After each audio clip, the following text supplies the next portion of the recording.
maa ngi leen di nuyu ñëpp di wax ne lii mooy leçon 4 bi ci Microsoft Word en wolof léegi dañ leen di won comme ni nga di insérer objet lu mel ne image lu mel ne ay forme léegi pour wan ne loolu dañuy dem ci application Microsoft Word bi ubbi naa ko nii actuellement léegi comme ni ma leen ko expliqué woon rek Microsoft bu ngeen ko xoolee kii bi nii ruban bi mooy en-tête bi nii dafa bëri ay pàcc quoi léegi bouton bi ñu wooyee bouton insertion foofu ngeen di cliquer léegi bu ngeen fi cliquer fii li nga mel ne insérer dafa bëri par exemple mën nga insérer tableau tableau boo doon insérer yaa xool colonne yi ñaata colonne nga bëgg ak ñaata ligne nga bëgg comme ngeen gisee nii ainsi de suite voilà mën nga insérer tableau bi tamit soo ko insérer bu la neexee mën nga ko modifier par exemple xool ban design nga bëgg pour tableau bi par exemple bu nekkee nga bëgg tableau bi mel nii wala couleur bi mel nii ainsi de suite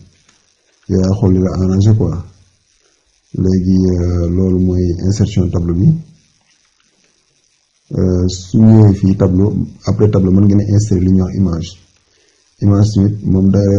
daf lay demander fi nga xam foofu nga denc image bi par exemple clavier bi nii mën nañ ko insérer gis ngeen soo insérer image bi après image bi tamit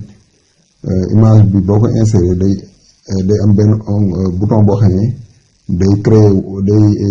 génn fi automatiquement ñuy ko wax bouton format moom moo lay permettre nga fa mën a formater image bi par exemple bu la neexee mën nga yokk lumière bi luminosité bi comprendre nga comme ça nii soo defee nii soo yóbbee ci 40 luminosité bi day kii contraste mën nga ko yokk mën nga ko wàññi par exemple toujours moom ci zéro lay nekk quoi mën nga ko colorer par exemple choisir ay couleur boo ñëwee fii mën nga choisir autre couleur transparent wala nga def autre variation de couleur yëpp ay couleur la ainsi de suite yooyu yëpp ay option la yoo xam ne man am nga ko léegi rétablir image bu nekkee nii nga def changement yi nga def fii yëpp arrangé wu la mën nga def rétablir image bi day ñëwaat automatiquement ci ni mu bindoo nii comme ni ngeen gisee nii ci application bi mën ngeen changer forme bi tamit maanaam lu mel ne cadre bi gis nga nii mën nga jël cadre bu la neex mën nga xool cadre bu la neex fii nga xool image bi ni nga ko bëgg a kiiyee gis nga nii yëpp ay forme la yoo xam ne ni daf lay permettre nga mën a formater image bi ni mu la neexee loolu lépp ay puissance la yoo xam ne image bi mën nga ko woo kii tamit mën nga changer forme bi nii par exemple ci côté bi nii mën nga jël forme rectangulaire gis nga nii mën nga jël forme bu la neex yaa xool forme flèche comprendre ainsi de suite loolu lépp ay kii la bord l'image yi yëpp ay possibilités yoo mën a am kii bi mën nga changer couleur bi quoi bord de l'image mën nga changer couleur bi par exemple xool couleur bu la neex nga jël pour nga changer ko ainsi de suite effet image moom tamit mooy image yi nii bindoo par exemple bu la neex mën nga ko yóbbu gis nga nii yëpp ay option la yoo xam ne ni daf lay permettre image bi nga mën ko changer nu la neexee position image bi rotation soo neexee mën nga def rotation image bi gis nga nii rotation 90 degrés ainsi de suite retourner horizontal ainsi de suite yëpp ay option la yoo xam ne nii vraiment mën nga ko am ci image bi mën nga changer tamit taille image bi par exemple hauteur bi ak largeur bi ainsi de suite léegi nañ jóge foofu ñu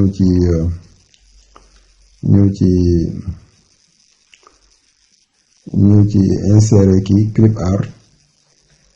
tamit fu ñu ko dee wax collection il faut nga dem fii choisir clip art yi nga xam ne nii moom moo nekk ci par exemple lu mel ne son mën nga dugal fii son mën nga dugal film mën nga dugal fii nag ba insertion moo gën a xaw a compliqué parce que fichier la doon wala demee noonu quoi voilà léegi man après clip art bi mën nga insérer li ñuy wax forme xaaral ma ferme fii mën nga insérer li ñuy wax forme comme ni ngeen gisee nii forme mën nga insérer like rectangle par exemple boo duggee moom da ngay dessiner rek benn forme rectangle après ti moom ti day automatiquement day génne page mise en page bi format bi par exemple bu la neex mën nga changer xool ban format nga bëgg a jox carré bi wala noonu ainsi de suite. loolu lépp ay option la yoo xam ne mën nga ñëwati mën nga forme yi dafa bari quoi am na ay flèche ainsi de suite yaay dessiné xool la neex nga bëgg ko li nga bëgg a dugal nga dugal foofu mais forme yaa ngi noonu quoi. voilà léegi bu ñu jógee ci forme yi am na li ñuy wax smart art ni ay genre liste la yoo xam ne ni dafa lay permettre nga mën a gën a ñoŋal sa traitement de texte quoi. par exemple am na format de texte yoo xam ne sous forme de liste la sous forme de cycle sous forme de processus hiérarchie ainsi de suite yooyu fi ne boo bësee boo ci sélectionné rek day ñëw automatiquement mu nekk smart art yëpp daf lay permettre benn bu nekk yaay xool est-ce que soxla nga ko ci sa traitement de texte wala soxlawu ko. loolu laa am expliqué ne Microsoft Word application bi tellement dafa riche ba nga xam ne am na ci fonctionnalité yu bari yoo xam ne man mii comme ni ma leen wax rek man maa ngi koy utiliser maa ngi def traitement texte mais mën naa xam ne mosuma ko utiliser parce que peut-être soxla ma ko sama traitement texte mais dama leen ba expliqué ne leen fonctionnalité yooyu mi ngi faral bu ngeen ko soxlaa pour en cas bu ngeen ko soxlaa wala bu ngeen bëggee am benn curiosité pour jéem a xam lan moo nekk foofu daal. ay graphe mën ngeen ko dugal ci seen traitement texte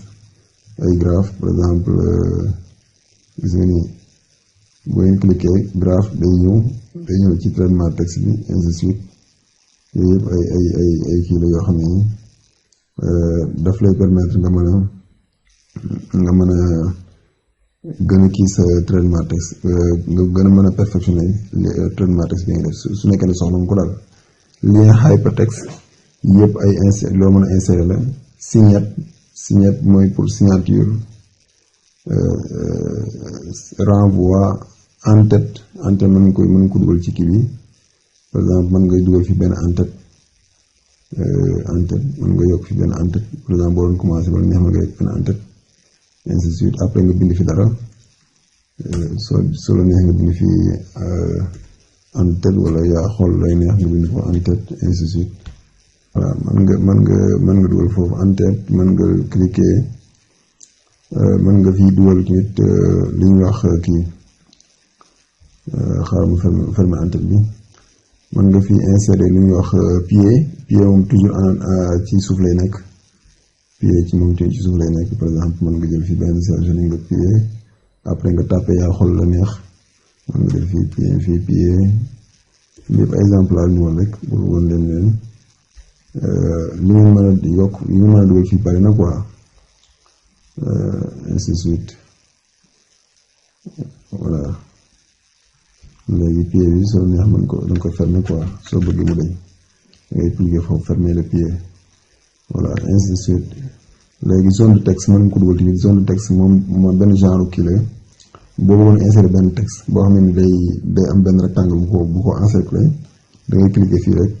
léegi moom daf lay jox sa benn exemple de texte boo xam ne nii si benn site pour wan leen ne fooy fi daal pour texte moo ko tax a jóg quoi. par exemple mën nga def nii ceci et du texte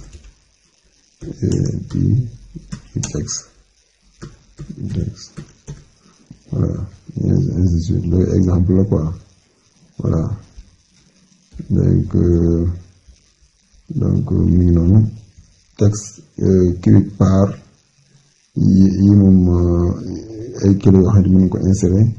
word art bi di léeg-léeg da nga koy mën nga ko soxla de temps en temps man dama koy soxla sama traitement texte par exemple word art boo defee nii nga def ni word art voilà ainsi de suite. voilà word art bi mën nga ko formater word art bi mën nga ko formater voilà yaa gis yaa xool ni mu la arrangé rek nga defee ko noonu ainsi de suite. voilà word art mën nga insérer tamit li ñuy wax yenn objet yu bari lu mel ne heure mën nga ko insérer par exemple tey le 10/22 mën nga dugal foofu boo defee insertion rek automatiquement date bi day ñëw loolu di mën na leen a amal solo trop pour bu ngeen dee def traitement texte boo xam ne nii da ngeen bëgg def date bi lii day gën a gaawal sa traitement texte quoi parce que boo dugalee foofu rek automatiquement date bi day ñëw. donc loolu daal laa ne woon naa leen ko indil comme information di wax ne insertion moom vraiment bouton la boo xam ne c'est très très riche. lii moom aperçu laa leen ci defaree pour léegi li ci des nag yéen ngeen ji ma entraîné wu di de temps en temps ngeen di xool li ngeen di soxla ci pour insertion bi et puis ngeen di gëstuwaale daal di essayer yi nga xam ne fonctionnalité yi nga xam ne ni c'est rare ngeen utiliser ko tamit ngeen di ko utiliser de temps en temps pour que ngeen gën a mën a am ngeen gën a mën a familiariser wu ak bouton insertion bi comme ni ma ko waxee bouton la boo xam ne c'est tellement riche ci application Microsoft Word. maa ngi leen di jaajëfal bu baax.